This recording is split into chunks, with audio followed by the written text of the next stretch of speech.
కాశ్మీర్లో కాదమ్మా, మన వరంగల్లో మండి బజార్లో మన సాయిబాబా కూడా అయ్యగారిని కొట్టి చంపిల్లు. ఏం చేసినాం మనం? ఇదే ఏదో 4 ముచ్చట్లు చెప్పుకుంటాం, పక్కకు పోతాం.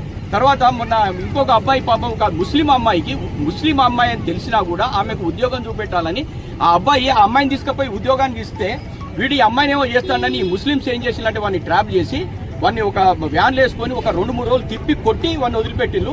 ఒక డాక్టర్గా అతను రికవర్ అయింది, కానీ అతను సంసార జీవితానికి పనికిరాడు. వాళ్ళు అట్లా వేసింది. అంటే ఎంత హీన నికృష్టమైన పరిస్థితిలో మనం ఉన్నట్టు తెలియదు. మనము బ్రతుకురా అంటే వాడు మన ఉనికి మీద దెబ్బతీస్తే మనం ఇంకెంతకాలం భరిస్తాం? ఒకటే ఇక అంతే. అంటే నేను ఓపెన్ గా చెప్పాల్సిందంటే, మనం ఇక్కడైనా సంఘటితమై హిందూ దేశాన్ని మనం కాపాడుకొని, సరే మనం ఎక్కడికో ఇప్పటి వరకు బ్రతికినాం, మన పిల్లలకు మంచి బతికియాలంటే ఇప్పటికైనా మార్పు ఎందుకొని వాళ్ళని దూరం పెడితేనే అవుతుంది. లేకపోతే ఏం చేయాల్సి 2 కారణాలు: మొగోడు సుంతి చేసుకోవాలి, మన ఆడోళ్లకు బురికేయాలి. అట్లయితే బతుకుతాం, లేకపోతే జీవితం లేదు. నిర్ణయం అనేది మీ చేతుల్లో ఉంది.